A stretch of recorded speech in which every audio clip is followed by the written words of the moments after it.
Socoreños! This is Socoreñang Mangyan.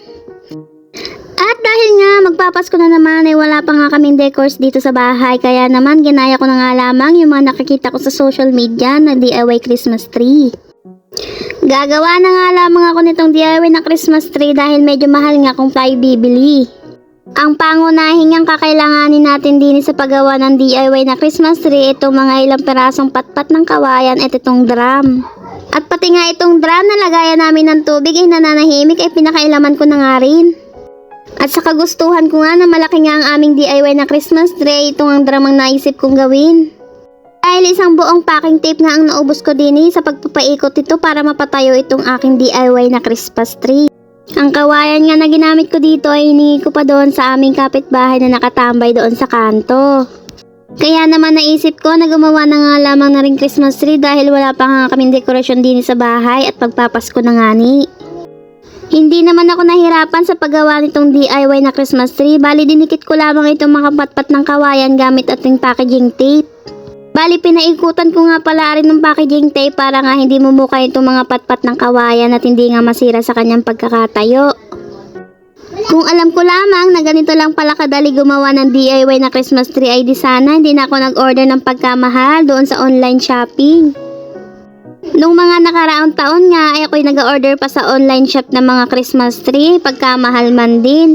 Eh ngayon na sobrang mahal ng mga bilihin ay dapat talagang gumawa ka na rin mga DIY na mga bagay.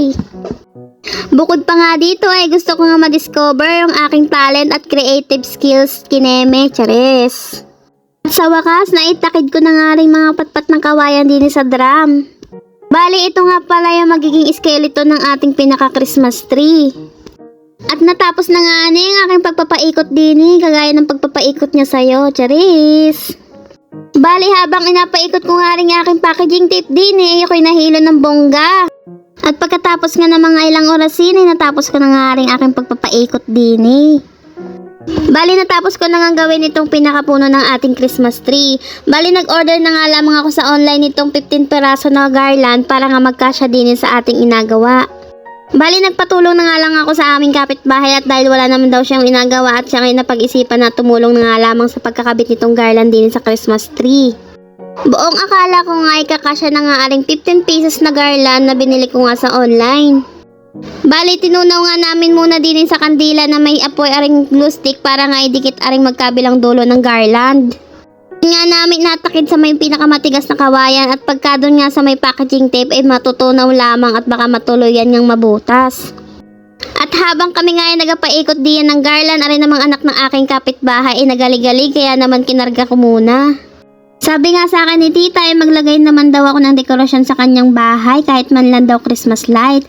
At ang sabi ko naman ay siya, sige, mabili na nga lamang ako ng mga nitong bagay na pang decor sa ngayong Pasko.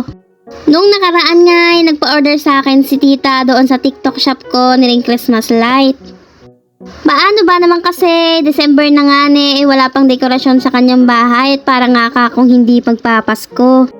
Paano ba naman kasi tuwing uuwi ba naman sila galing doon sa pagtitinda sa palengke ay makikita nila yung mga nagagandahang bahay ay merong mga Christmas light. Kaya naman nagpabili na nga lamang si tita sa akin ng mga 2 perasong Christmas light para naman kahit papaano ay may pailaw sa kanyang bahay. Yun man din ang inasabi na ikabit na nga namin aring 15 pieces na garland at medyo nakakinapos dito sa baba. Ito nga palang Christmas light ay galing doon sa labas. Kinuha ko na nga muna para magsilbing pailaw nitong Christmas tree. Ito nga pala yung pinagtigisahan namin ni tita na Christmas tree na in-order nga namin sa TikTok.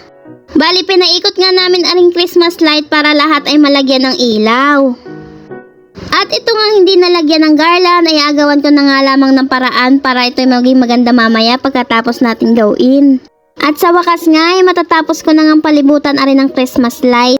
At kinabukasan nga ay inilagay ko na nga aring Christmas tree din sa may sulok naming bahay. Bali, ginawan ko na lang ng paraan upang matakpan nga yung mga hindi nalagyan ng garland at binalutan ko na nga lamang ng mga regalo. Saktong-sakto naman ang sabay-sabay dumating aring aking mga in-order sa online ng mga pang-decors din sa Christmas tree. Ang una ko nga nilagay dyan sa tuktok ng Christmas tree ay yung mga nakadisplay ni tita na nakaraang Pasko na parang bell. At nung dumating na nga aring aking in-order na star ay din na nga ang inilagay ko dun sa taas. Tuwang Tuwang-tuwa nga ako at napakaganda nga ng resulta. Sino nga naman ang mag-aakala na aray DIY na Christmas tree? Ay, ang syala lakas makayaman. Kaya naman, binabati ko kayong lahat ng Merry Christmas and a Happy New Year. Yun lamang, paalam.